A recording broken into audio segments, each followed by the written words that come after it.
Welcome to the Rustic Garden Homestead. Today I wanted to quickly go over the 5 things that you need to start seeds indoors successfully.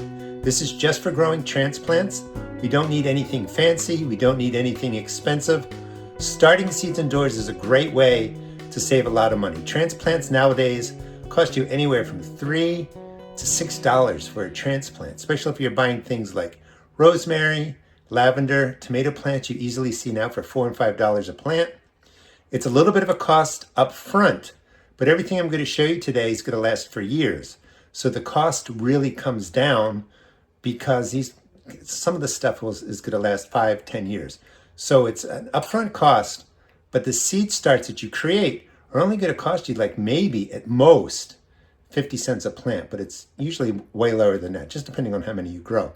So let me go over the 5 basic items you need to start your seeds indoors and to grow beautiful transplants. The first thing you're going to need are lights. Now, you can start your seeds on a sunny windowsill, but it's never enough to really grow healthy transplants. You're going to need to buy lights.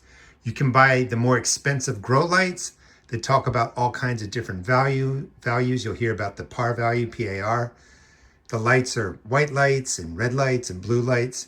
They are more effective. Your plants are a little bit sturdier, but they're 3, 4, 5 times as much as these basic white shop lights. I'm going to take you to a Walmart, show you where you buy these plants in a second. All the plants that you see here have been growing under basic white LED shop lights. The brightness, the lumens value, the brightness should be 5,000 or higher. You can find them easily now at 7,500, 10,000 lumens. They're not expensive. They used to be expensive years ago, but white LEDs are perfect for growing indoors. They contain every color of light in the spectrum. White light is all you need. Brightness, again, 5,000 plus in lumens. The rating that you want for the bulbs is 5,000 Kelvin or higher. That mimics the color of daylight. So just you're looking for 5,000 Kelvin and 5,000 lumens or higher. And again, all the plants you see here are growing under white LED shop lights. The LEDs are really inexpensive to operate, literally pennies a day. So leaving these on 12, 14 hours doesn't cost a lot of money. The LEDs are really efficient. Let me show you a couple options that you can buy.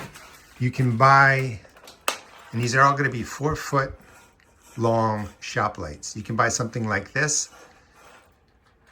You can buy lights that are just 2 strips of LEDs, but you set them up, spread out. This gives you a little bit better coverage of light than the one up here. Just really depends on kind of what you're growing. You could use a single light. If you're using a single light, let me just show you this. With 2 lights, I can turn this long ways. Let me get this in view. You can turn it long ways and you can get 4 flats down there.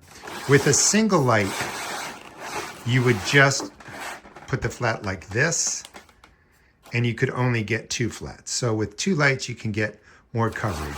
Key is just to keep the lights close enough to the seed starts so they don't get tall and leggy. And that's what happens when you start them on a windowsill. They're going to grow, they're going to germinate, but they don't get enough intense light and the plants get really spindly. They're grow really tall because they're trying to reach the light. They fall over. They're just not healthy. So you definitely want the white LED shop lights, 4 feet long, and you can see how I hook them up. So lights would be number 1. I went to Walmart, Hyper Tough lights. This is what you saw in the video earlier.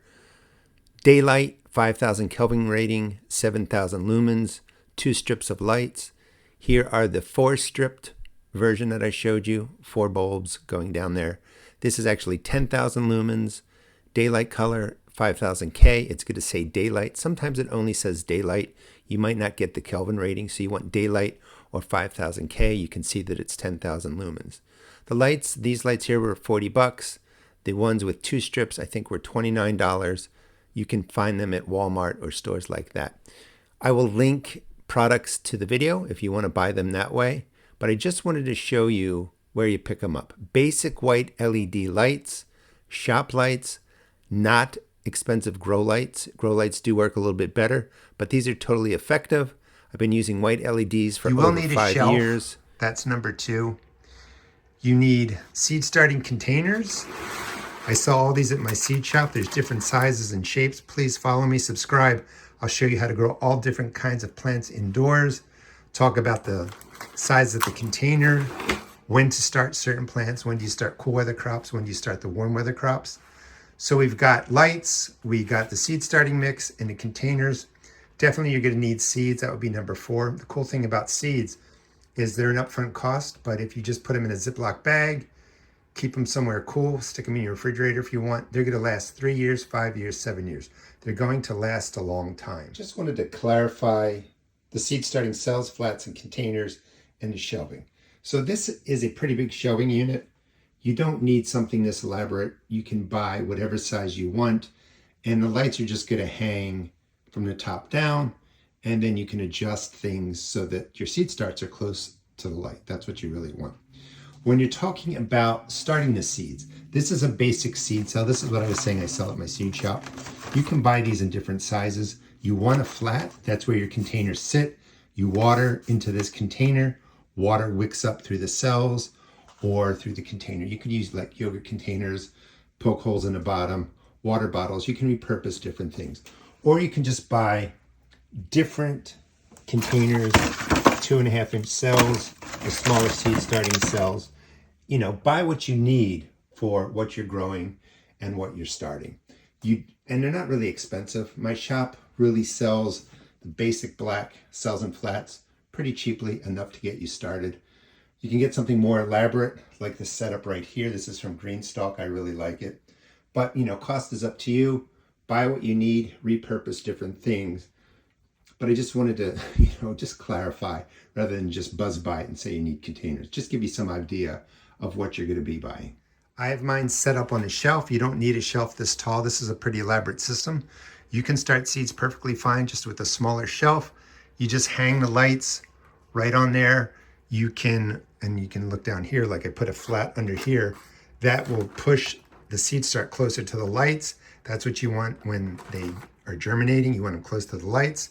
And then you can drop them down. These have been growing for a while now. Too early here in Maryland to start plants, but I start them so that I have something to show in the videos. But these just look beautiful. Basic white LED shop lights. The value rating again, lumens, 5,000 or higher, Kelvin, 5,000 or higher. And then the final thing that you need is really just any kind of water-soluble fertilizer. You can use organic. Organic does tend to smell, and it can create mold and fungus. It's not going to hurt your plants, but it's a little bit unsightly. Indoors, I use a chemical fertilizer. When I go outside, it's going to get treated, or the plants will be treated organically. They're going to grow really well. They'll be perfectly fine.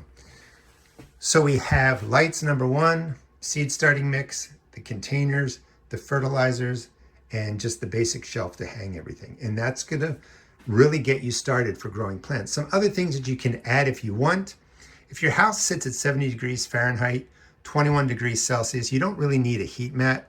A heating mat is better if you need it if you're going to be out in the garage where the temperatures are colder. Sometimes it helps with pepper plants germinating and growing a little bit faster. But in a house, everything's going to germinate and grow just fine. And in fact, if you use a heating mat on your cool weather crops like lettuce, spinach, collards, kale, broccoli, cauliflower, those plants tend to grow too quickly and they get tall and spindly, not from the lack of light, but because it's just too warm. Other things that make your life a little bit easier, if you can see tucked right down in there around the corner, is a timer. I set my timer for 14 hours on, 10 hours off. This way I don't have to remember about turning the lights on or off. But those basic things are all you need to get started growing plants indoors. And again, subscribe, follow me. I'm going to be starting in January for 2026. I'll go over growing different herbs, perennial flowers, annuals, cool weather crops, and your warm weather crops like tomatoes and peppers. You don't need a lot to get started. It's a lot of fun. You're going to save a lot of money, and really you'll put up the upfront cost. After growing transplants, you know, for that year, you're going to make your money back. And then everything after that is pretty much free. You do always have to buy a new seed starting mix, but everything else can just be reused. So again, it's not a lot of money over several years. Thanks so much for watching. Please check out my seed shop at therustedgarden.com. I sell tomato and pepper seeds for $1.75 a pack.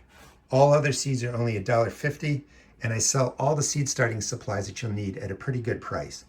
Again, please check out my seed and garden shop, and please subscribe. I'll teach you how to grow food indoors and then take it outside, plant it, take care of it, and even harvest it.